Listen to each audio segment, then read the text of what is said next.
तुमसे तुम तक के आने वाले एपिसोड में एक जबरदस्त मोड़ आने वाला है। एक तरफ आर्यवर्धन की जिंदगी उसे देने जा रही है उसका अब तक का सबसे बड़ा झटका और शायद सबसे बड़ा इमोशनल कंफ्यूजन। सब कुछ शुरू होता है उस पल से जब अनु की मां पुष्पा एक चालाकी भरा कदम उठाती है। वो आर्यवर्धन को अपने घर बुलाती हैं और जानबूझकर अनु और उसके पिता को किसी बहाने से बाहर भेज देती हैं।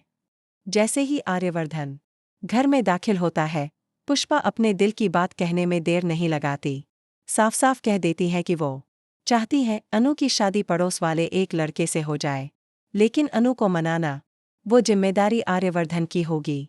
लेकिन कहानी यही नहीं रुकती। जैसे ही ये बातचीत हो ही रही होती है, अचानक अनु और उसके पापा वापस आ जाते हैं। उन्हें अभी इस बातचीत की भनक भी नहीं होती, मगर उससे पहले वहां आ जाती है माताजी, जो अपनी भविष्यवाणियों के लिए मशहूर है। अब चीजें और उलझने लगती हैं। आर्यवर्धन, जो अब तक अनु के दिल की बात समझने की कोशिश में था, आखिरकार उससे पूछ ही बैठता है, तुम लव मैरिज चाहती हो या अरेंज मैरिज? अनु बिना हिचक जवाब देती है, मैं लव मैरिज करना चाहती हूँ। आर्यवर्धन ठिठक जाता है। उसे लगने लगता है कि क्या ये इशारे उसी की तरफ हैं? क्या अनु उससे प्यार करती है? इसी उधेड़बुन में वह अनु को वो स्लैम बुक लौटा देता है जो उसने कभी भरी थी। लेकिन बात यहीं खत्म नहीं होती। आर्यवर्धन अब उसे अपने घर डिनर पर बुलाने का फैसला करता है।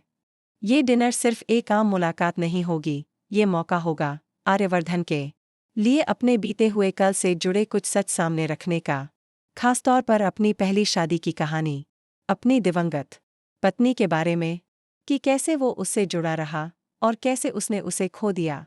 हालांकि यह सब सुनकर अनु को झटका नहीं लगेगा, बल्कि उसके दिल में आर्यवर्धन के लिए प्यार और भी गहरा हो जाएगा। क्योंकि अब उसे एक बात का यकीन हो जाएगा, आर्यवर्धन आज भी अकेला है, और शायद मेरे लिए है। वो उसके लिए अपने दिल की बात कहने का मन बना लेगी। लेकिन उससे पहले खुद आर्यवर्धन भी उसी बात का प्लान बना चुका है।